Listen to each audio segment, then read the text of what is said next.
up. Boy, hold up. Oh. Now, look, I was looking at the way Scoot is. Let me just fuck it. Welcome to another installment of Tag Me In, where the triple threat brain trust of tag over the good, the bad, and everything in between in the world of professional wrestling. I, of course, am the unofficially official Lit Bizzle. Now, joined with none other than the less than stealthy unicorn himself, the Samoan Houstonian submission machine, tags enforcer, Scoot Moa, mother effing Joe. Damn.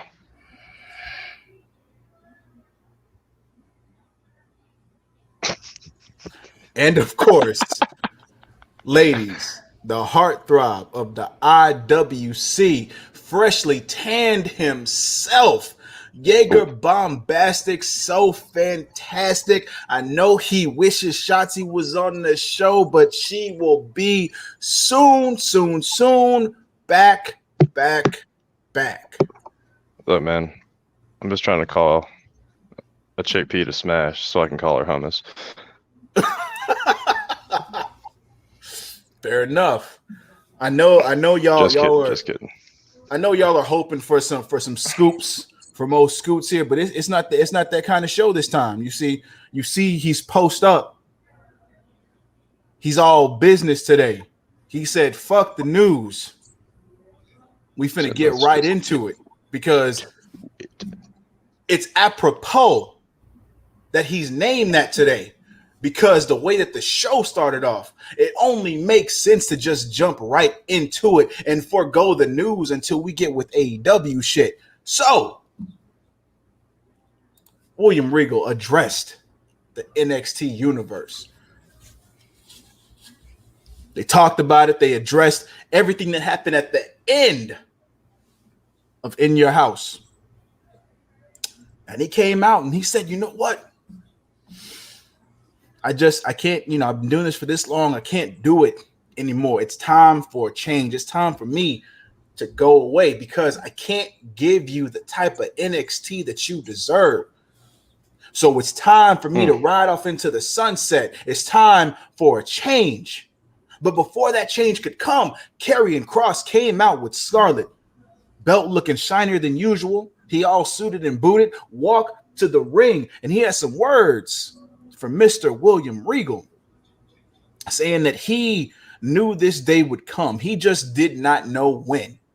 And all he wanted William Regal was to announce and acknowledge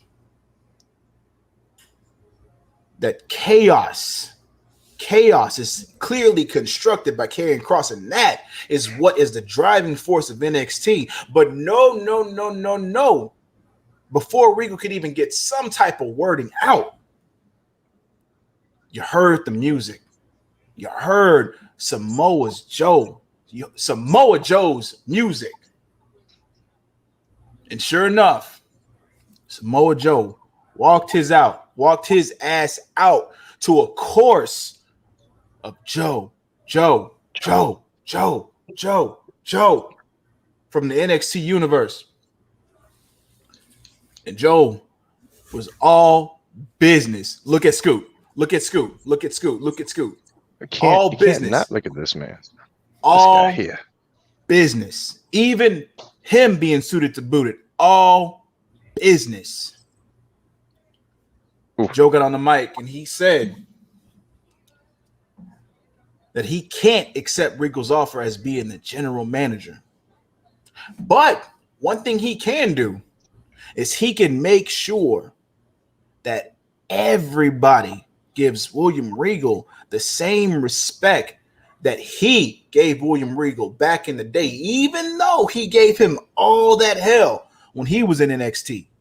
Respect is what's necessary. And he said he will make sure that respect is given by every single person. And when he said that, he addressed Karrion Kross, eyes locked. Joe ain't playing. Period. What are y'all thinking about that shit? I'm not gonna lie. I shouldn't say I wanted. I never wanted to see Papa Regal go. Oh, neither did Loki. Shit. But I'm curious how long Joe's going to play this enforcer role before he gets back in the ring. Probably till the next takeover. There's key wording in there by Regal, of course, at the end. Scoot, you want to chime in, or you want me to give that little bit? Okay, all right. Basically, Regal stated that if Joe is gonna be the enforcer here, that one, he can't be a competitor, and two, he cannot lay a hand on anybody, period, unless provoked. Now, with that being said, let me go ahead and address everybody out there. These two gentlemen, I got they backs. I got they backs. And when you get laid out from the power game here, once you wake up from your choked induced sleep, you will find one or two things.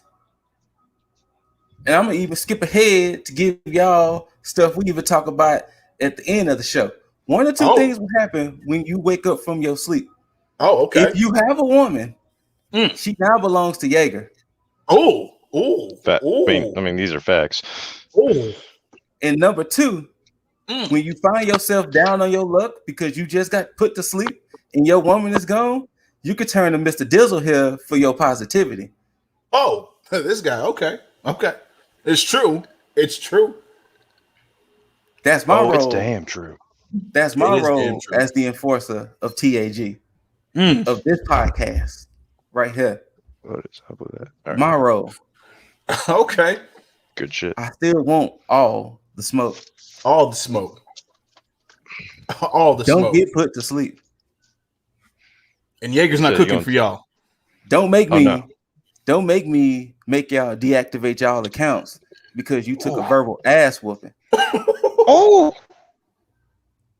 That's my role as the enforcer. And just like what Samoa Joe told Karrion Kross, what are you still doing in this ring, young champion? Said, sir. That's your first and only warning. If you coming for tag. But just know, if you coming for us, first line of defense is right here.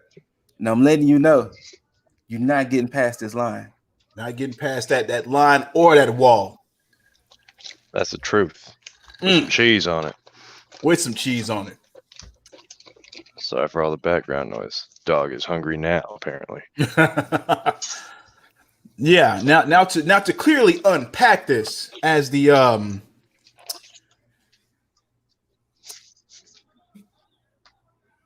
as I've gone through the weeks, this provocateur of predictions. I said there's something was going to happen with Regal and all this whole chaos, for lack of a better term, going on. You know, you had Ruff in his office tearing up shit, Gargano in his office tearing up shit, people walking in unannounced, everybody doing their own thing, and Regal not being able to just handle what's going on. And I kept saying something was going to happen, and sure enough, in your house, at the end of it, it came to a head. But then Joe came out, and when I thought that's what was going to happen. He was going to be the general manager, but they threw a swerve at us. They threw a swerve at us in a good way by making him Regal's enforcer, and then placing stipulations on him, so that way you won't see the shit that's going to coming. See, this is what's going to happen. As I said before, Cross is still going to have these singles matches with XYZ competitors. Maybe not all four that was in that match with him on Sunday, but maybe two at the very least. But there's going to be something between him and Joe, because see, Joe's going to be provoked. And when Joe becomes provoked, those stipulations that Regal placed on Joe, they're only going to be able to be held for so long. And when Karrion Kross wakes up, he going to realize he's not champion anymore. This is very true. This is very true, because not on Sunday. on Monday, I came on here and I said, Joe is going to be the one to take that title off of Karrion Kross. 3-time champ. And it's going to be beautiful. Because I mean, what's better? I mean, we had Finn come on there and become a 2-time NXT champ. Cole already has the record for longest reigning NXT champion on, I mean, it is NXT champion, period. I mean, you even say world NXT champion, period. But Joe is going to come and create history of being the only 3-time NXT champion. So one comes in, wins it for a second time. The other one comes in and makes history because he is going to show exactly what Vince McMahon and everybody on the main roster, backstage and creative, missed on. Because see, I don't know if y'all are followers up, down, down. When Samoa Joe is usually on there, which he does have the best nickname on up, down, down, because he used his old TNA name, Joey Head Rocker. And to let y'all know, Samoa Joe always likes to talk about the power game. See, when you use the power game, that's how you win. Mm-hmm. See, that's how I'm gonna let y'all know by using this power game. I'll be back. And for those of you who don't know, because I mean, there's a lot of people who their first experience of Samoa Joe is probably NXT. It's probably what he did on the main roster, and that's lackluster. Because I urge you, for those of you who don't have your experience or knowledge on Samoa Joe pre-NXT, pre-main roster, look at Samoa Joe's work in Ring of Honor. Look at Samoa Joe's work in TNA/Impact. And if you need specifics, you can look at Samoa Joe versus Kurt Angle, that whole series of matches in TNA.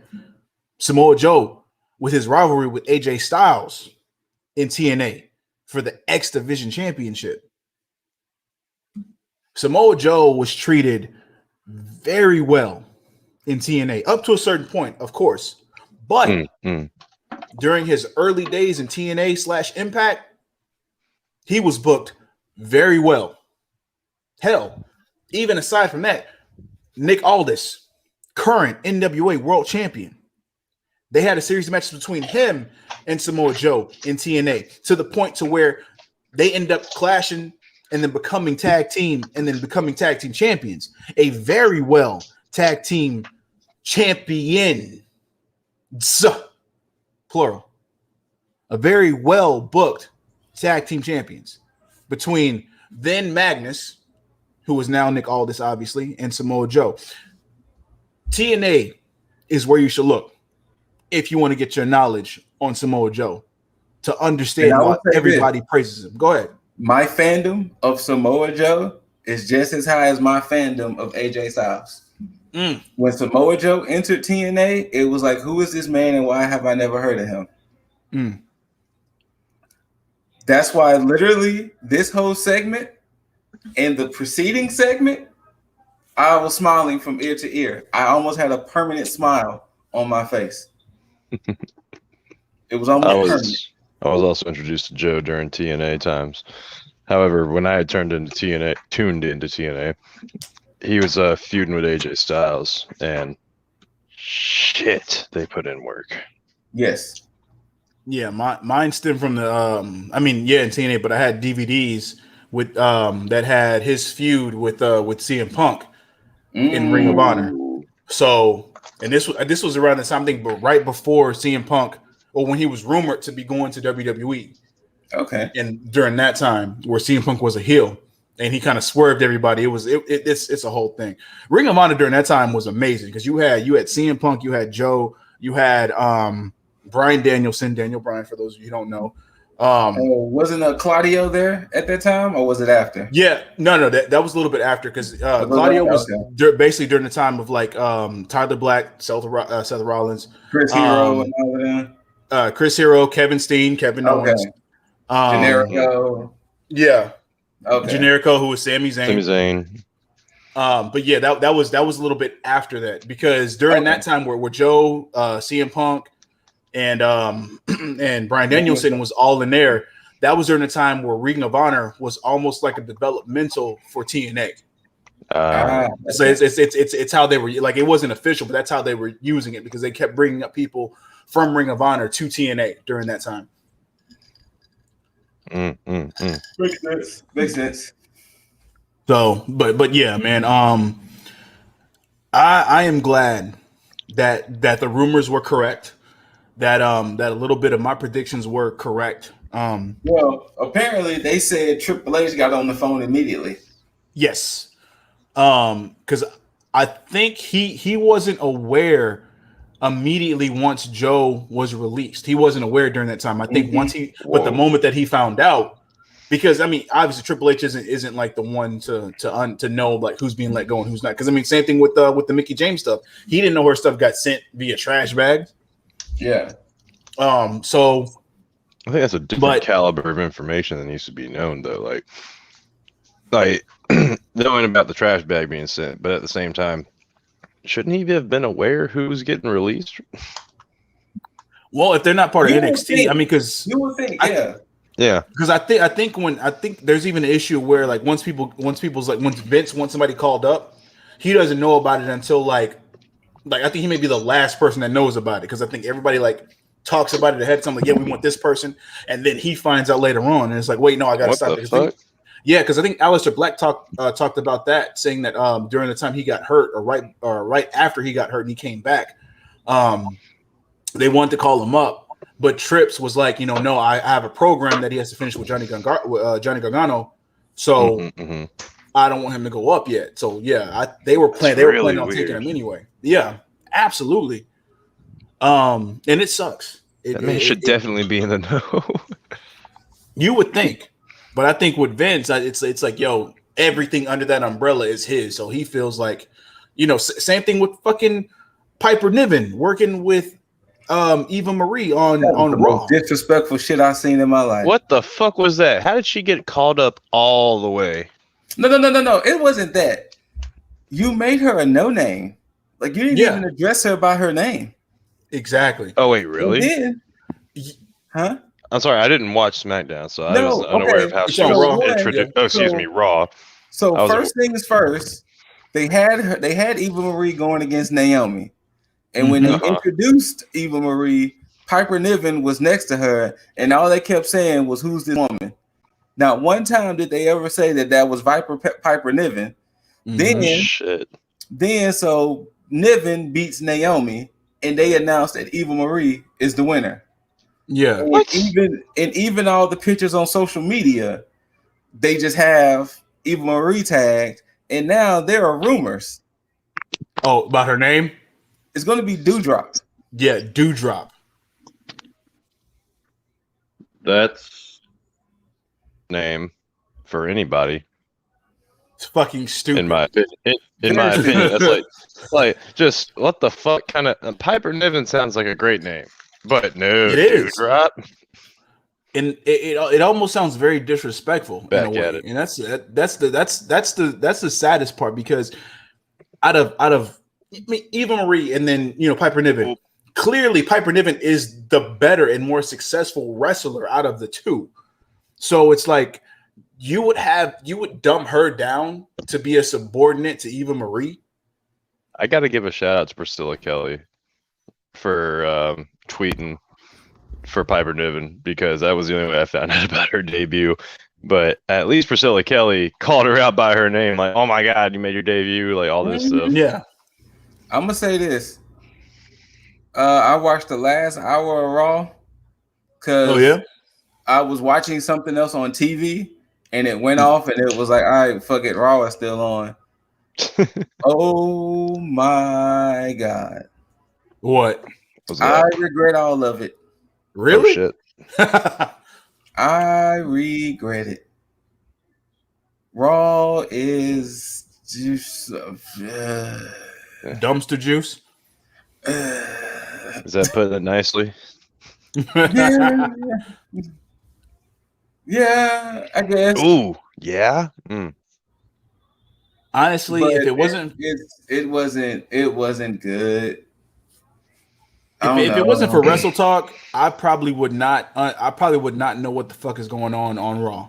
Because thank Ali, thank you and the whole squad, man, for Yeah, doing what y'all do. Because Tuesday when y'all come on in the morning, I'm like that. That's Raw in less than 5 minutes. Give me the whole shebang bang. Let me know what's going on, and I'm good. That's all I need. Gotta admit, what culture takes a little too long reviewing Raw for me, or at least. But they give it the respect that it needs. Or I mean, they give every show about that same runtime. but So can I just interject a little bit? Hell the fuck yeah. We gave a little too much respect to it right now, so let's you know what? You're right. move on. We will move on. Let's discuss this segment though after Joe's announcement as the enforcer. Go ahead. I'm Let's gonna hit leave it it. to you, Scooter. This is all about you. We had one Adam Cole and one Kyle O'Reilly in the Mhm. back Mhm. throwing hands, fisticuff, Yep. doing this. Regal separates and be like, fine, y'all want to do this? Okay. Great American Bash, straight up match, 1-on-1. But until then, stay away from each other. Stop fighting. Matter of fact, I need y'all to find opponents for each other next week. Yep. Colorado, you find your opponent for next week. Cole, you find your opponent. And they still could not keep their hands off of each other. So who decides to interject? Excuse me. The enforcer. The enforcer. He hems up Mr. O'Reilly up on the garage door. And who dares to put his hands on Joe?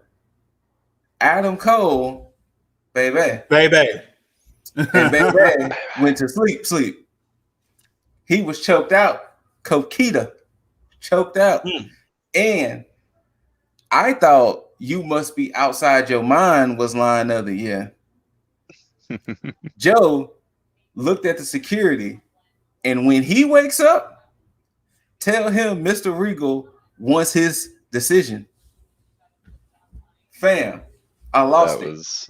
I was in my living room going ape shit. When he wakes up, tell him Mr. Regal wants his decision. I lost it. And I gotta admit, I was driving at the time because I was listening. But I was peeking down when I got to the lights. I caught that exact segment, and I was just like, damn, he was not playing about being provoked. He was not. Cole went to night town. Sleep. And not only did he go to sleep, he wasn't seen for the rest of the show. Facts. Spoiler alert. He was out. He was done. And I'm glad that y'all highlighted that, because this is a perfect example of how to build a character of a returning superstar without having them have to do some shit in the ring. Mm-hmm. You're handcuffing them, so you think, handcuffing them in a position to where, oh, I can't be competitive. I can't showcase anything in matches. But with Joe, case in point, the way his feud with Lesnar. Mm-hmm. You think of the comparisons between the two and think, oh, Lesnar's gonna, do, with the way Joe, his whole demeanor, his whole character, his charisma, his intimidation, the way he went at Brock Lesnar made Brock Lesnar this compared to Joe. That right there is perfect, and NXT capitalized on that. Just his character alone. You can't do any better than that. This is why NXT, as far as storytelling, all the way. They are grazing the Scootical with their storytelling. They are. It's like it's crazy how well you can see something done in the parallels, it being under the same umbrella as probably the worst storytelling show on Raw, which is crazy. And this is the same fucking company. Same company. Didn't we already agree? Guys, this is separate entities here. Yeah, I'm saying we're gonna start acknowledging it as a separate entity at this point. We're gonna have to.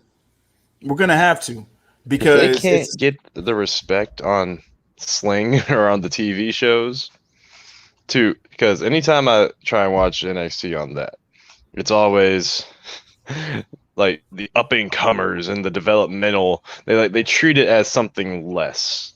When this show is the only reason I watch anything WWE related right now. I think that's for a lot of people, to be honest with you. Yeah.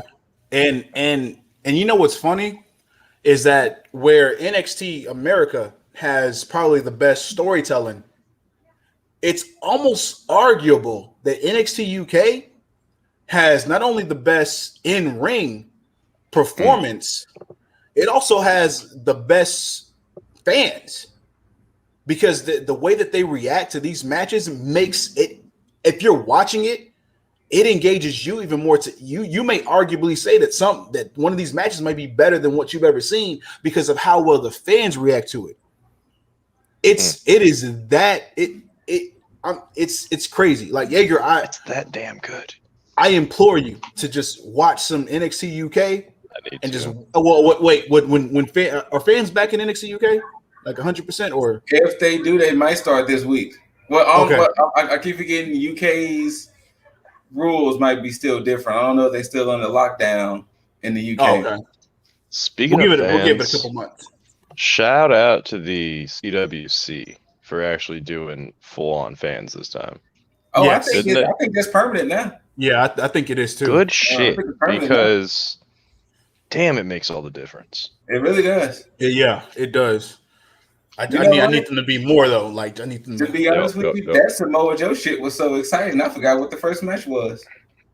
Oh, it's funny how everything else is going on. The first match was actually one that was already kind of promoted and teased. Breezango versus Imperium. Okay. There we go. Breezango again, and I'm glad that they are being more serious. Because, I mean, of course, I came in and talked about how I enjoyed their match with MSK and how they seem to kind of switch gears and stop being as comedic. I mean, they still got their tropes, of course, but when it comes to the whole in-ring deal, now they're back to like they're focused, and I like. They didn't have to get the jobber entrance though. Yeah, this is very true. This is very true, but it's okay. Like I'm not gonna gripe too much because again, Imperium won, spoiler alert, but it wasn't a squash match. This match was, of course, given time. No, Breezango won. No, Breezango won. Oh yeah, Breezango did win. It was with the most devastating move in wrestling history. The roll up, baby. Yeah, it was. I'm sorry, it was the beatdown after that kind of got me like beatdown. Yeah, yeah, that's what had me think that they lost. But yeah, again, case in point. Breezango won. Like gearing up into their more serious side shows that, oh, you know what, we can actually deliver on our threats and promises by saying, hey, we're going to embarrass you, and we're going to make Walter even more pissed off at you because you lost to a couple of goofballs like us. As Wade Barrett likes to keep reminding us. Yeah.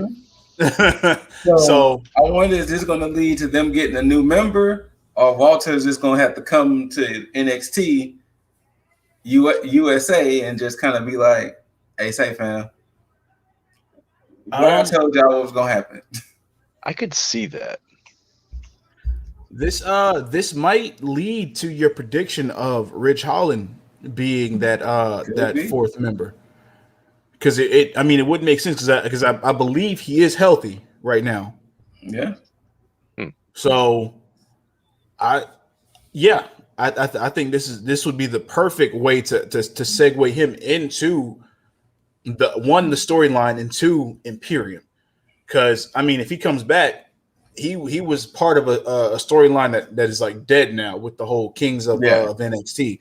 So yeah, and he really has nothing else to do with Adam Cole or Undisputed Era. So yeah, this would be the best transition for him.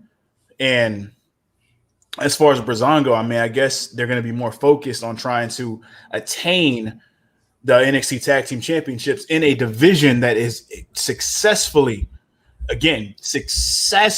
flourishing very well in NXT, judging by the main event, of course. But we'll get to that later. Man. But from there, let's see. I think that segment was after this. So yeah, that's what it was. We had a vignette of Trey Baxter. Yes. Of him being signed to NXT and what brought him there, and what him being basically the stepping up to be the competitor for Kushida's NXT Cruiserweight Championship. Mm-hmm. This match in itself was paint by the numbers. Obviously, it's him showcasing some new talent in the best way possible, even in a losing effort of Trey Baxter. But it's one of those things that that's done well. Won by John Cena with the United States Open Challenge. Cody Rhodes with the TNT title. It's just one of those situations where you're taking a championship and you're using it to showcase new talent to put eyes on it. And of course, these are not squash matches. All these matches are meant to help the fans get acclimated to these new people who are going to be ushered in to the future of NXT. And I can see that here. Now, of course, there was a little nugget within this whole match, and that's the introduction of Kyle O'Reilly. Yes. Coming down. And the way that commentary kind of played it up, they made it seem like he was scouting Trey Baxter as if he was going to come and groom him from the way that they were talking. But of course, once the match was over, Kushida won, obviously. Kyle O'Reilly came into the ring and selected Kushida as his opponent for next week. Yep. Now, of course, had it not been for that whole stipulation that Regal presented them to find an opponent, I would have assumed that Kyle O'Reilly was saying, fuck everything else. I want Cruiserweight Championship. I thought that's what the case was. Yeah. But of course, it's just, he even came into the ring and he had stated, it's like, you want to fight the best. I want to fight the best. Let's do this shit next week. And of course, Kushida, not the type to back down from a challenge, was like, fuck it. He didn't say fuck it, obviously, but he was like, fuck it. I'm down. Let's do this shit. Is the belt on the line? No. Nuh-uh. Okay, good. I don't think Kyle is under 205. Yeah, that is their stipulation, huh? Yeah. That definitely is. But let's just for fuck's sake, let's just see what Kyle O'Reilly's 218. I think that's what he was billed as. Oh, he's billed as at 200 pounds. Oh, it's like 200. Oh, so okay. It's possible. Who knows? It's possible between now and next week. I mean, I doubt it. I doubt they're going to do that. I think this is going to be more of an exhibition than anything. But it may lead to something down the line if Kyle O'Reilly wants to do it. I mean, because I wouldn't be mad at it. If he wants to step up, go through the whole deal and say, hey, I want Cruiserweight. I've already had tag. Then I'm going to go to North American. Then I may go back to the NXT Championship picture. Damn, I do kind of want to see him and Joe go at it. Fantasy booking shit. Let me stop. Anyway, we that was going on, but we got from that. Before we continue, because I don't know where it fell into the show. Let me address something right quick. Oh, these two individuals just don't. We doing enough, right? Okay, we're doing this now. It was going to be later. It was later. We'll fuck it. We'll do it now. We'll do it now. I think something is knocked loose. Maybe you should stop asking people to take a swing at you, because that's what tends to happen. Things tend to get knocked loose every now and then. See, you royally fucked up when you tried to interrupt Raquel and Dakota. Hey, Raquel. Then when Hit Row tried to Yeah, they might have interfered with your little house giveaway y'all were doing. No, It's a y'all tiny home. wanna make a thing. So you decide to call out Hit Row, and But they did. so now you got problems with Top Dollar and Ashanti the Adonis next week. Do y'all really want these problems ever rise? Do you really want these problems? I Like, gotta say, it was the most serious I've ever heard them. Not like they're gonna win, but no, I was like, they're huh, not. it's a semi-decent promo y'all cut. I don't even think they was added to the hit list. I mean, I doubt that would even matter. So they really want these problems.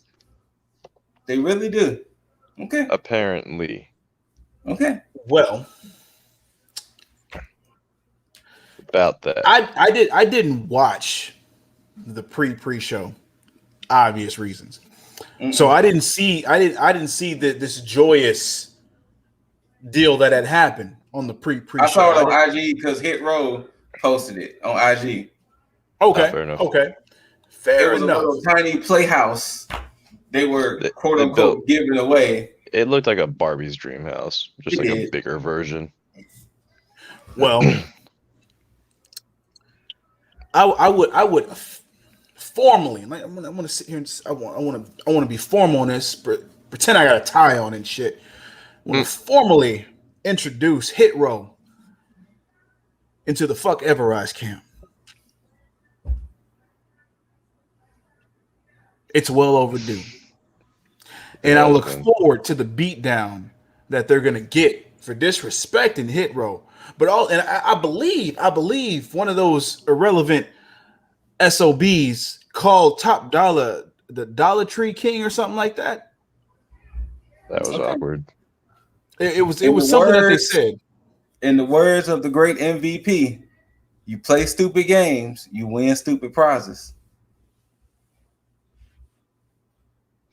And enjoy your stupid prize. In the words of 3-6, in the words of 3-6 Mafia on the now Mark Henry's, or not now, but he's always been Mark Henry. But on Mark Henry's intro, somebody about to get their ass beat. It's true. It's damn true. In the words of Kurt Angle. There we go. But yeah, but it was later on. But you know what? It's good that we got the bad taste out of our mouth because but for Scoot, let me just go ahead and just do this. Bam. Mac, of course, we all know her as Mackenzie, but of course, she got a new name this week. That was Mac. She did. She decided to interview not only Dakota Kai though, but Raquel Gonzalez Shore, NXT Women's Champion. Just sounds so beautiful when it's just said. Oh, you know, I do take some credit for that as well. But it's interesting how they're taking this whole story with Raquel and Dakota, because they're not. And here's the thing, because there's a lot of promotions that do this shit with their talent and with storylines, i.e. Team Taz with Brian Cage and Ricky Starks, in a way that they're doing this whole potential maybe not breakup shit, where it seems to overstay its welcome because most people are just waiting for it to just say, "Oh, hey, get it over with already." But with this is different because we know what's happening, but the way that they're telling the story, it's like we're enjoying the fucking ride. So carry on. Up this story. I was chatting with my bro about it. Okay. And he feels if anybody should take that belt off of Raquel, it should be Dakota. With the way that they're telling it, I am starting to lean more to that prediction because, of course, I came here and I said that Tegan would be the one, but yeah, the way that they're telling Tegan could be the one to take it off for Kai because then you have the bitter rivalry between them two. Because he was talking about how Kai's been putting in work, and she has been. So when he said it that way, I was like, God damn it, you're right, Cody. Coda should be the one to take it off of Raquel. Mm-hmm. And I think it's done by design with the way that, because I mean, with the way that they're telling it, it has me even thinking more. And I'm glad that you brought up that point that your brother said, because it makes the most sense. Because, and not to take anything from Raquel, of course, obviously, but because of the time that Dakota's been in NXT and what she's done so far, it would make sense for her to deservedly be an NXT champion. But the way to do that would be the one person that initiated her heel turn. Tegan. And the thing is with Raquel, it just makes sense because Raquel is able to grow from this whole situation here, and then to be able to be the one to solidify Dakota's inauguration as NXT Women's Champion is very, very poetic. And of course, the whole Tegan Knox thing coming into play, it's almost like it comes full circle. And I like that. I like the idea of that whole thing happening because of course with Tegan, everybody knows how her halfway heartbreaking story is, where her blowing her knee out completely, and then of course it happening again, and then her having to go away. So for her to come back and then win the NXT Women's Championship off of potentially one of her best friends, again, poetic. Yeah, so it writes itself there. Exactly. And to go from, a heel that's going to be a face to a heel, and then go from a heel to a face, obviously, because we already know Raquel's going to turn face eventually. Yes. It's going to happen. So yeah, and so with them still keeping them together and still trying to go after the NXT Women's Tag Championships makes so much sense, even though it didn't really seem that it would go that way, that they would get a second chance at it when they had a losing effort a few weeks ago. But it still makes sense with the interview, because even Raquel was like, Dakota, she wants gold, and for me, one's just not enough. Yeah. And that's a nice touch. It is. It is. And to Jaeger's point, because he had mentioned her having the belt on her shoulder. She switched it up this week, because during their entrance, she had it around the waist and then turned it around and then showed her whole back, showcasing the shit for Scoot. Whole damn thing. It's for Scoot. She knew the enforcer was going to be watching. You couldn't see the wink, but it's a wink there. And of course, they went up against Casey Catanzaro and Kaden Carter, the quintessential NXT Women's Face tag team. Yes, they'll never be heel in their life. Nah, in their whole lifetime. This match was given. This match was given more time than I expected to be given. But I'm glad it was, because, again, it showcases Casey Catanzaro and Kaden Carter as what I still believe will be that fan favorite women's tag team champions down the line. And I'm glad they showcased them against not only Dakota Kai, but also your current NXT Women's Champion. And they worked very well.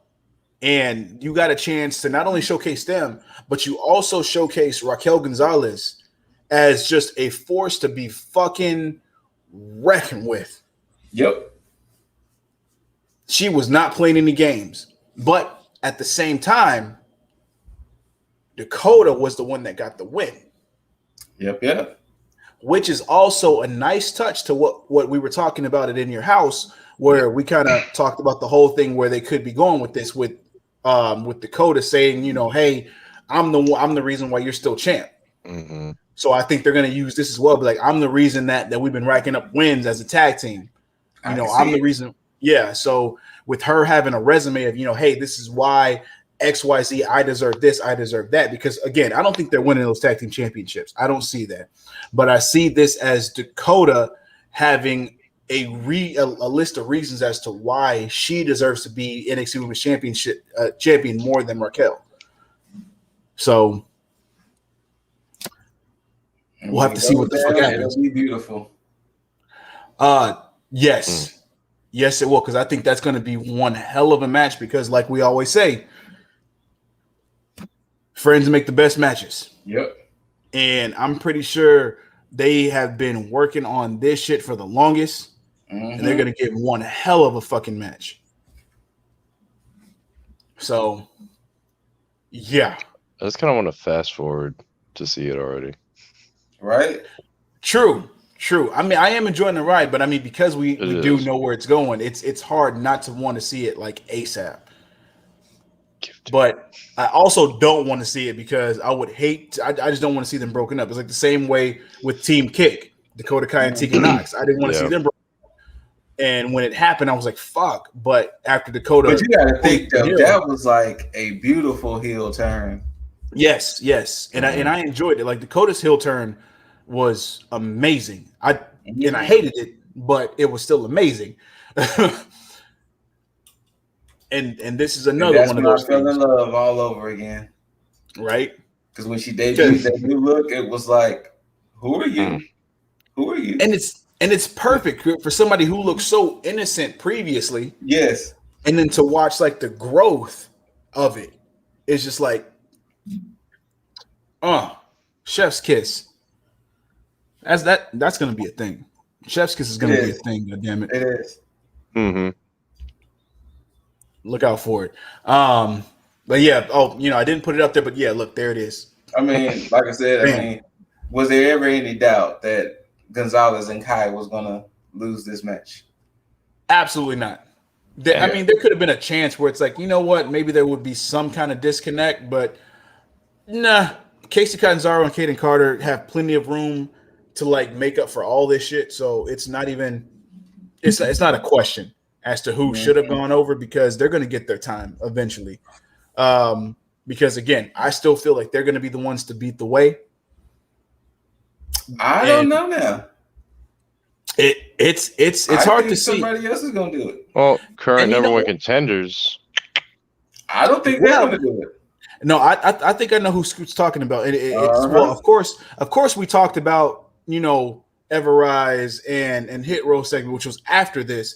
But since that's out the way, we can jump right to what happened next, and it's a perfect segue for Scoot because Io Shirai came out and she basically wanted to address everybody to basically to now officially state that she's back.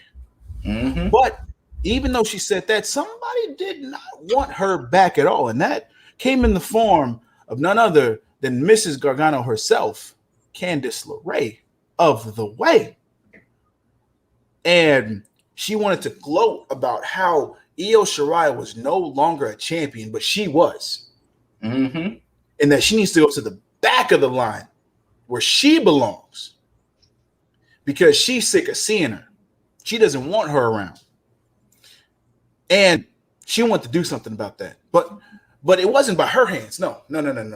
Oh, Indie Wrestling decided to come in and handle that with a nice behind the head shot. And then, of course, Candice ran into the ring and they proceeded to give her a very Gargano way beatdown until Zoe Stark came out. Zoe Stark looked bigger than I remember, but maybe it's because of the comparison between all the women there. But yeah, she definitely looked a lot bigger than everybody else.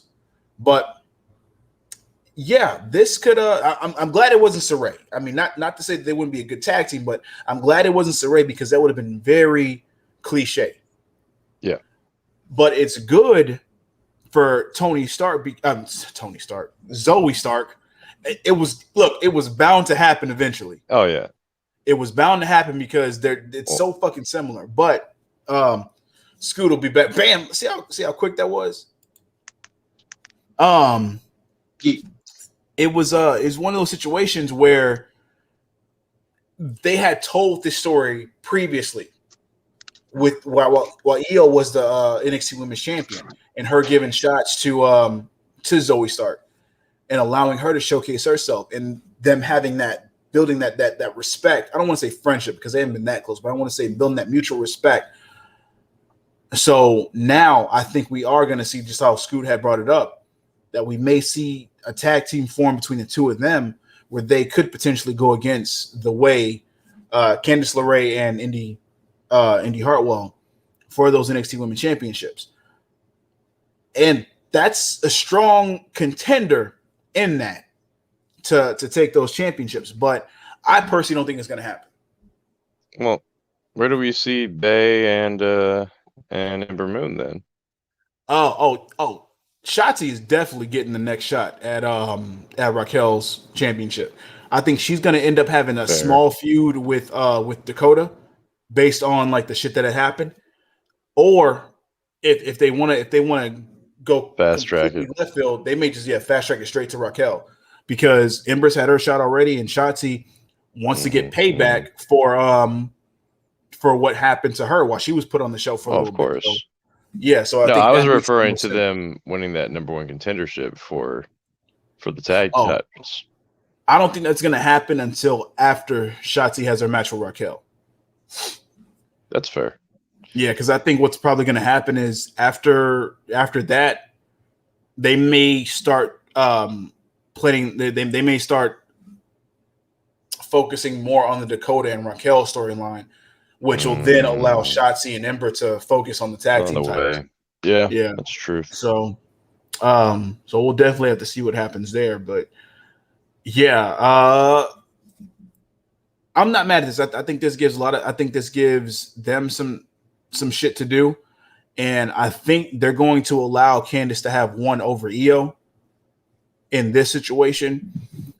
Just for that moment. I don't know if Zoe Stark and Io actually ever take those tag titles, but I think this is a good start for them. I think they're gonna do it. You think so? I think what's probably happened. I wouldn't be surprised if Io was I wouldn't be surprised if Io was supposed to go to the main roster, but they might have held off on it, and probably to keep her in NXT for just a little bit longer.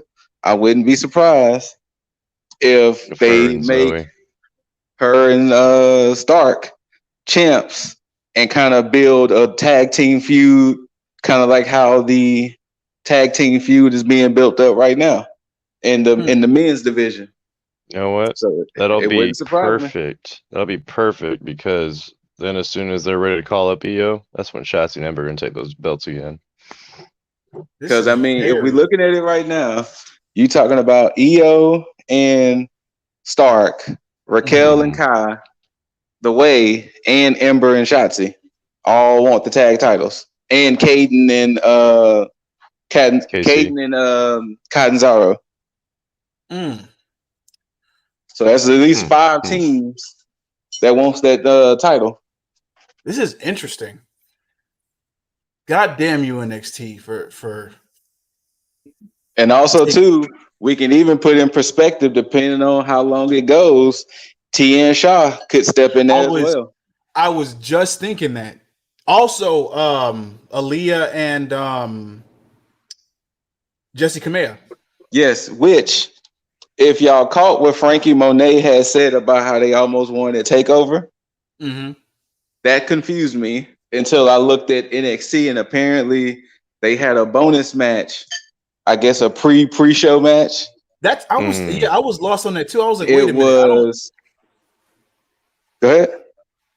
No. I was lost on that too. That's what I was saying. Because I didn't realize that they had a fucking match. What happened was that they had like a pre-show match, and it was Robert Stone Brand versus Saray and Stark. And okay. Of course, Saray and Stark won. But yeah, and that's what she was saying. Robert Stone kind of interfered. Yeah, he kind of jumped his ass up there in the ramp. On the apron, because it was on WWE.com, and that's how I ended up watching it. Oh, okay. After watching that segment, because I don't remember where. I think it was placed after this, but I actually like the idea of Frankie Monet having like if they cut Robert Stone out, this stable would actually be a nice, refreshing thing for Aaliyah and Jessie Kamea, because I think that they actually fit well with Frankie Monet and her character. So this we might be seeing a dominant force in the women's division, because it's especially looking at it from a perspective of Aaliyah basically being like squash match queen, or glorified enhancement talent, but Jessica Kamea, with the way that her build is and the way that she looks, she has the makings of a potential star just on her aesthetics alone. So we might be looking at a complete dark horse / X factor in the women's division with this whole potential setup. But where does that put Robert Stone? I mean, does the former Robbie E become a talent officially, or does he go up to the main roster if this shit happens? As I think that should be the question. Also, I can see him going to the main roster with that gimmick. Okay. Oh, with the Robert Stone gimmick, not as like talent. That'd be interesting. I mean, I would think at this point he probably would have wrestled already, other than that little match he had with Rhea. But let's see. Hold up. Let's see how old he is now.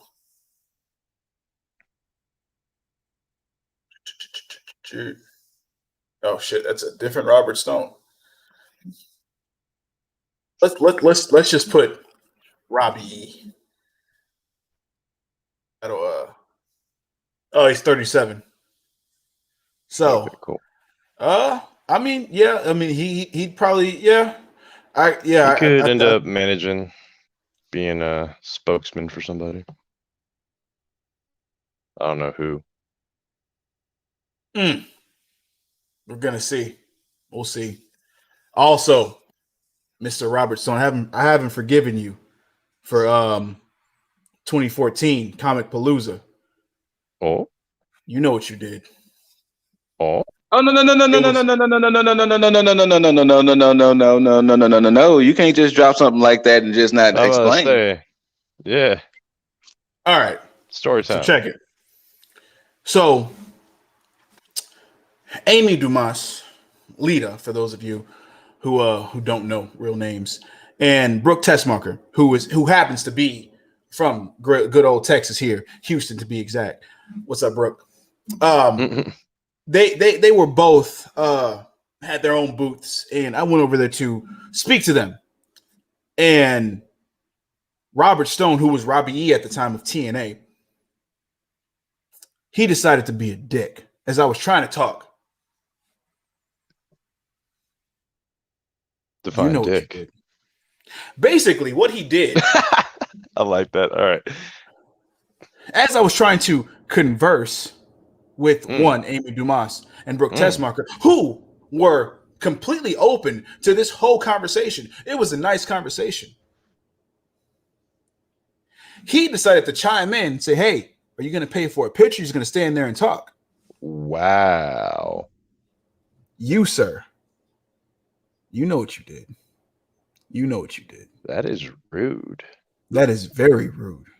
That's like super rude. Like, I can see why you might have smoke for him. Like you might need to give him the first name Bobby after that.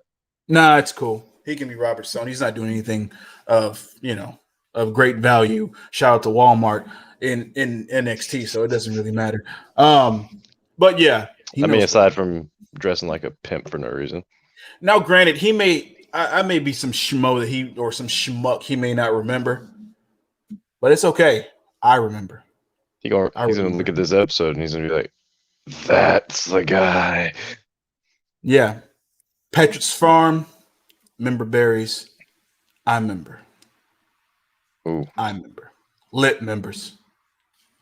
But anyway, we go from that whole situation and we get to Toothless Timmy and Old Man Ciampa walking down the hallway, and they come in the proximity of none other than the NXT Tag Team Champions, MSK. Just munching away on some popcorn. Yeah, it's their thing now. It's their Yep. thing.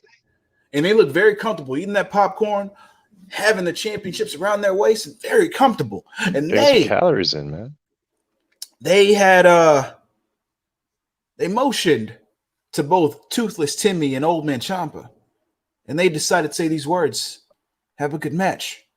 We'll be watching." Mm-hmm. Mm-hmm. And then Thatcher and Ciampa decided to walk off, but Thatcher was hungry, not Johnny hungry, not John Silver hungry. He was hungry for some popcorn. He turned around and he took Carter's popcorn, got a nice handful, and munched down on it. But not only that, he decided to pull the disrespectful move and take the entire bucket away from him and walk off with it. I don't think he finished that popcorn. I really don't. No, I don't think it made it to the ramp. No. No, it didn't seem like it. Would have been funny if he came out to the ramp still eating popcorn though. It would have been, but you know, they're going into this tornado tag match. It's all business at that point, and Facts. all business it was, because this match is one of the main reasons why this tag division is so fucking good. Now, wait. Now, before we get there, Such. that was the main event, right? That was the main event. Mm-hmm. We did skip two things. Oh, what's that? We did skip that the Diamond Mine is opening next week. Man, Okay. I mean, Man. about time. That's all I got And for it. we did skip the LA Knight segment. oh shit! How did I forget this? Oh wait, you know what? It's Actually, sad. wasn't that the first thing? No, No, it after the Joe stuff. I mean, It was actually after the Kushida and Trey Baxter match. That's what it was. So you know what? Before we get into that main event, let's talk about that. Thank you, Scoot, for reminding, because I don't. Yeah, that completely just. But yeah, so Ted DiBiase was in the ring and he wanted to officially present the $1 Million Championship to none other than LA Knight, who of course won the $1 Million ladder match for the $1 Million Championship. LA Knight came out. Before he came out, he had a nice vignette showcasing him and all his $1 Million glory. He walked down to the ring and then he grabbed the mic and he talked to Ted DiBiase, letting him know that he is such an inspiration, so much so that when he was a kid wrestling in the backyard with all his friends, he would pretend that he was Ted DiBiase himself. He was the $1 Million Man. had the action figures, had the belts, had everything. Everything. And he said this is all he wanted. This means so much to him, to be able to stand in the ring with his idol and actually carry on the $1 Million legacy. But then that demeanor changed as he looked down at the $1 Million Championship. He said, you know what? I have everything I want. I have everything that I want. The only thing is to get rid of the thing that I don't need. In the flash of a second, he turned around and struck Ted DiBiase dead in the face, knocking him down one punch. And then he went on to take care of the $1 Million Man security. One shot, which these guys clearly weren't security enough, because it take one shot to take him out. That's trash. And he decided to bouncers. He kicked Ted DiBiase a few times, and then he grabbed the belt, decided to walk off, but he thought about it for a second. Put the belt down, took the jacket off, and then went to town on Ted DiBiase. And then after that, the official face, Cameron Grimes, came down to the ring to attack and scurry off LA Knight. You know what? I'm glad that we forgot this, because I'm able to highlight this as as this prophet of predictions, because I said that this was gonna carry on the story here, and it was gonna solidify LA Knight as a super heel of sorts with this $1 million championship, and Cameron Grimes is gonna chase for this $1 million title. And now that this has happened, I can officially come on here and I can further more predictions. Mr. 5-0 himself. I can further these predictions by stating that Cameron Grimes now is going to. Nobody needed that reminder. I think everybody did, because I want to make sure. I want to make sure that the people understand. Oh no, Loki. Did you need that reminder? No? Of course he did. All right, cool. Everybody did. Nobody. Now what's going to happen is he's going to be fighting on behalf of Ted DiBiase to make sure that the $1 million legacy is in good hands, so to speak, and to make sure that the right person is carrying on the $1 million legacy. So he's going to want to win that $1 million championship for the right reasons. And that, my friends, is how this is going to turn out. And then Cameron Grimes is officially in front of all the fans, in front of a reaction of celebratory. We're going to get a nice ovation when he wins that $1 million championship from LA Knight. Hopefully it's at a takeover where I can continue this streak of predictions. I know it's not important. It's not important. I'm just stating certain things here. But yeah. It was a wonderful segment, one that I had predicted. But that's 3 times now, Scoot. I think it's 3 times you called this shit out. I don't see why. I mean, I don't know why he got to bring up old stuff. I mean, no, you're right. You're right. Let's not talk about old bragging rights are only bragging rights until there's nothing to brag about. This is very true, but I mean, I can't help but to brag about things that are happening that I foretold as It's all right, man. Get them in while you can. As the provocateur of predictions, the prince of predictions. Look at you ain't got to be coming up with all these new nicknames, Jericho. Oof. Yeah, but anyway, let's Jerichoian almost. Let's not speak of things of the past, and let's speak of things that happened later on in the show. Specifically speaking, a tornado tag. Tommaso Ciampa, Timothy Thatcher versus Scoot's favorite tag team, the Grizzled Young Veterans. I got to give them that respect, man. Scoot, why don't you tell them who they really are? Yeah, Scoot, tell us who they are, Scoot. They are the Grizzled Young Veterans, and they are soon to be recognized as NXT Tag Team Champions. This match here, if I recall correct, I don't recall any weapons being used in this match. If am I mistaken? Did I miss some weapons being used? No, I think just a little top of the table when they slammed Ciampa into it, but there was no chairs or kendo sticks or anything like that.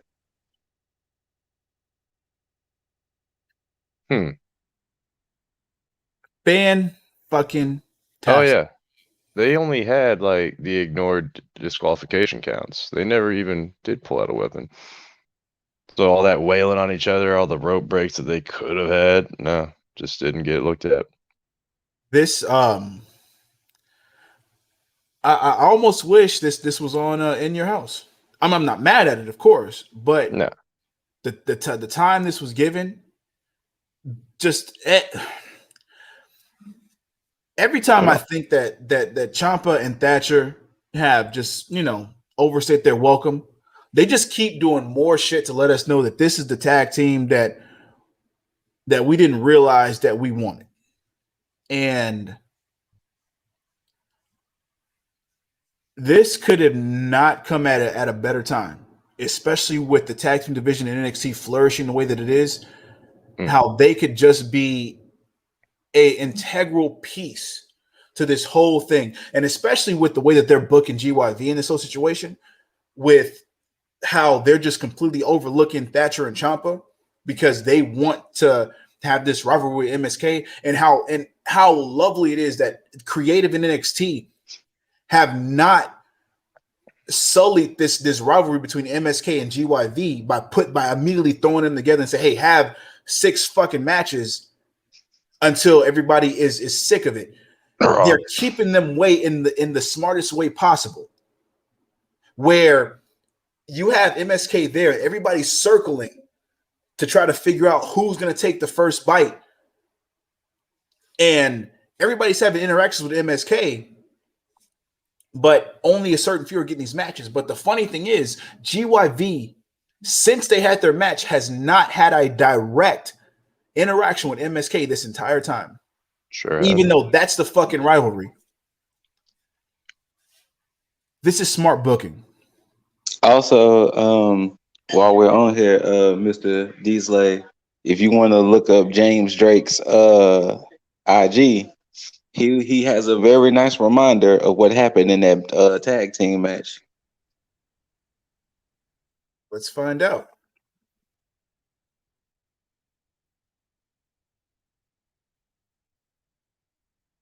You said it's on his IG? Yeah, I think it's James Drake underscore GYT, which it means grit your teeth. Oh, I guess he definitely had to grit his teeth. It's exactly what he does when he's talking about the grizzled young veterans. We're talking about this nice little nugget. I want to say nugget. This nice little well, you know what? Hey, fuck it. We're just gonna go ahead and let the world see what's going on. Let's go ahead and share it. No, they're not gonna do anything. They know better.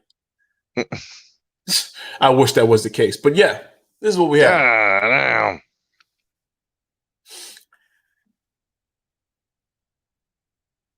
Yeah. That is, for those of you who didn't realize, this match was just beautiful, just fucking beautiful. It's worse than the shiner that Cesar Bononi had for a minute. No, but before I get into like the just the finish of this match, y'all want to chime in on anything with this match? Man, you know me, of course. You know I would have loved for GYV to be the victors, but I'm not mad at it. I actually thoroughly enjoyed this match. Of course, any match always gets ruined because of picture-in-picture, but I thoroughly enjoyed the hard-hitting nature of this match. Yeah. Genuinely believe they need to get rid of picture-in-picture. You would think, but you know, like, let the fans in person enjoy that little slice that we didn't get. That's fine. Because I mean, it's not a match is never going to end during the commercial break. Come on. True. But yeah, I would say next to Everrise, I want to say fuck picture-in-picture. But you know, hey, we can't do shit about that. But I'm glad Scoot had mentioned the finish. I mean, I know he wishes GYV would have won, but I do remember I believe it was either Saturday or it was Monday, either before or after in your house. We talked about this match being set up. And I remember coming on here, I remember saying that I believe that Ciampa and Thatcher were going to win this match because it's going to then encourage GYV to be like, you know what, we're going to start focusing on you now instead of overlooking you. And this is just the beginning of this little prediction here. But I remember that this guy, the presentor of predictions said that. We gonna keep this rolling, huh? So I mean, this here is just a precursor of a prediction. God damn it. I mean, it's one of those things that, hey, it just happens. You know, I didn't ask for this power of predictions. It just came to me like a dream, or like a premonition, or like a prediction. Or like Okay, that's so Raven. It's fine. or Okay. like a precognition. Let me just get that one out the way for you. It is pretty precognitive. I would agree. But you know, let's not Stop. talk about. Stop Let's talk admitting about. to everybody. Stop admitting to everybody that you was a fan of That's So Raven. It's fine. Yikes. Just That's so say Raven what you got was. to say. You would, most people would think that it was based off of my life, but they just inserted Raven Simone. But you know what? Let's not get into theatrics here. It's not important. What is important though is the finish of this match, because James Drake, he definitely, you know, he got insult to injury. You know, they could have just pinned this man, but they decided to make him tap out from 2 submissions. They wanted to put an exclamation point. That was pretty disrespectful, Thatcher, Ciampa. Pretty disrespectful, but I get it. I get it. You want to make sure that they understand that y'all are not done with them, and they cannot be done with y'all. I do look forward to seeing where this goes, because this is a rivalry within a rivalry, because everybody's gunning for those NXT Tag Team Championships. But I still believe in the GYV and MSK rivalry, because I think that those two are meant to fucking compete against each other. And I think that, like, we are clearly meant to see, like, just the beauty of it. And I think we may not even get this rivalry with MSK and GYV until maybe, if they're willing to push it this far, next WrestleMania. Shit. Which, of course, if that takeover happens to be, like, if they're still going to do a stand and deliver, if that stand and deliver is in Texas, in Dallas, Don't be there.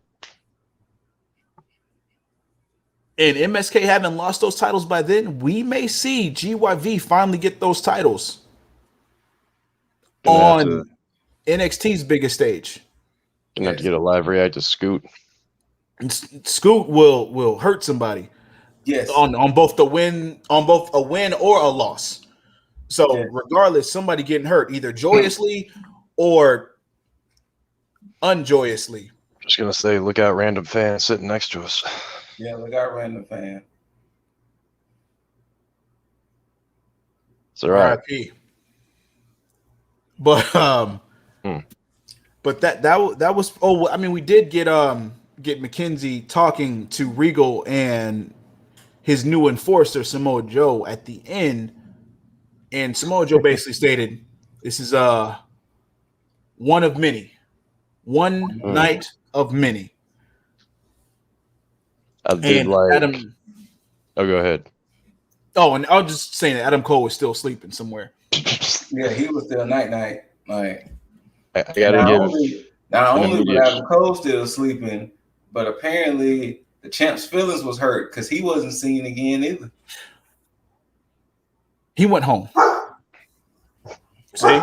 Look, he's not bothered by it. But go ahead, Jaeger. Oh, I was just gonna throw in that bit where the other 2 individuals that were part of this match, of that fatal 5-way, I should say, decided to try and talk to Regal. Was it 2 or 3? It was. Anyways, well, of course, Theory was with Gargano, so yeah. Yeah, so technically it was 3. Anyways, Gargano came in there trying to, get a little word in with Regal. Joe's just like, don't y'all not? And then they're like, oh, sorry. Here, hold on. Like, awesome. Just go knock. He does a little tap. Johnny just shooting the shit, trying to, get on somebody's good side at that point. and he's like, Joe just interrupts that whole conversation, goes, "Hey, Johnny, it's great to see you again, man. You've been all right? Yeah. Hey, you mind doing one favor for me?" And I swear this was the second thing that Joe said within one night that I just was like, solid. But Johnny, hey, you mind doing something for me? So yeah, Joe, what's up? Get out. And he's just like, oh, cool, we out. Followed up by probably one of the most intense stare downs I think I've ever seen on NXT. Joe just has it down, man. Between none other than Samoa Joe himself and one Pete Dunne. They're just setting up these fucking matches ahead of time. They're just letting everybody know you about to see all these in the next couple of months. Because I truly think Joe is really there to basically reinforce Regal's stance as, like, not to take away from Roman, but head of the NXT table. And I think once that's established, where we finally get the War Games announcing Regal back into play, it's gonna be where Joe says, "You know what? My job here is done. Now it's on for me to start rectifying some shit that's been established during the time of me being the enforcer, because people ain't got no hands yet, but they about to get them." So it's crazy because I know it's June. What does War Games look like this year? Shit. I think we 10-man free for all. I think we might actually get, like, teams actually set up like how old school Survivor Series was. Where we may get a feud for like a one-on-one feud with somebody, and they may just start putting kind of how the women's was last year. Okay. Yeah.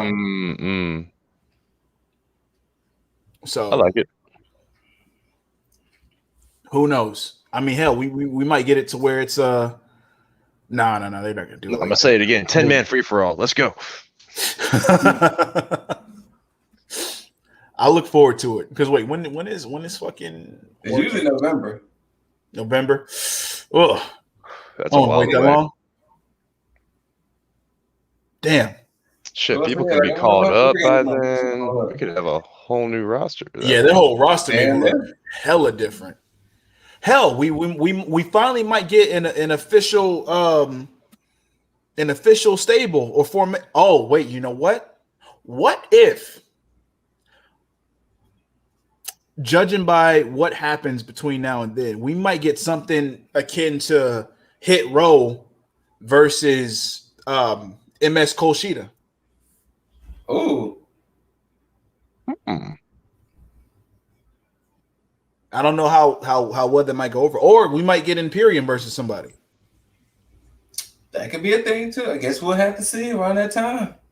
Yeah, I'm definitely looking forward to some of this shit. So that's good. That's good fantasy booking. Because the way NXT's been doing their shows, there's at least 3 more takeovers this year. Yeah. 2 for sure, but I know it's at least 3 more takeovers this year. Because what? The one for SummerSlam, the one for Survivor Series, and there's usually another one just kind of just lingering. Yeah. Oh, you motherfuckers. We shall see. Fuck it. Game on. But outside of that shit, we got any final thoughts on NXT this week? No. I mean, I was just thoroughly happy. I mean, it was something about seeing Joe back that just made me just fall in love with NXT all over again for some strange reason. I don't know why, but I thoroughly enjoyed it. I would even shoot those 2 goofs bail that I enjoyed everything about this show. even though you two goofs are going to get them hands next week. But, you know, Those two I enjoyed goofs. everything about this NXT this week. Those two goofs cut the best promo I think they've cut yet. They did. Yeah, we can give them props. I mean, they're going to end up becoming one of those teams that people love to hate, and they'll probably become a face team that people start to cheer from, like unexpectedly. Gonna be little underdogs that I mean, I don't know if we're ever gonna root for them, but they're gonna be those little semi-lovable underdogs that we just know are gonna take these L's. We'll see how they go, but right now it's building right nicely. I thoroughly enjoyed this episode, all the way down to Breezango, who I'm so glad are back on screen. Yes. And yeah, He's lit. I need more. I need more of the serious Brazongo. I need that because I need Prince Pretty to be Prince Pretty, and I need Dango to be Dango. Yes. Because I need some more of the Mac and Kinsey interactions with the ASMR voice. But we really need some more of that. Samoa fucking Joe is back at 50%. Yes. I need that full just Samoan submission machine to be back in effect because I want to see all these fucking matchups because I know now we may not get anything like Joe and Balor back in NXT. We may not get anything like that, but we'll get something close. Or shit, you brought that up. We haven't seen Balor in a little bit. Since he lost, he's on vacation. He might be back in Mexico, but I think he might be preparing for his return on the main roster. I think they may be working that shit out, which they need him. They need him, but he don't need them. Not at all. No. I'm dreading it. I'm fucking dreading it. But we can only wait and see. Hell in a Cell is Sunday. We'll see how that goes. I was about to ask that too. So, look, you know what? Let me not say nothing. We're just gonna get prepared for fucking Hell in a Cell, which we'll have to do predictions on eventually. Hell, it might even be after AEW's Dynamite's review. Yeah, it might. We'll see. Well, it might not have no choice but to be because they still might be announcing matches come tomorrow. So it might not have no choice. That's why it sucks, WWE main roster, because clearly we should be doing it right now, but because cards subject to change. Hell, we might do a prediction and still change the next day. So, hey, we are at the mercy of the Vince McMahon booking. So we can maybe kick down the forbidden door and do a prediction by Saturday. They actually have a full card by then. Yeah, it worked last week when we did it for TakeOver. Yeah. So, we're just gonna have to follow suit and do the same thing. But it's all good. It's all good. But until then, until we get to that point, you just gotta wait. Which it's only a couple days, so you'll be fine. But until then, until you see us again, let me give it 2 sweets to my bros real quick. Boom. But until you see us during that time and get ready for our predictions, I bid you all adieu. And until that time, my friends, tag the fuck out.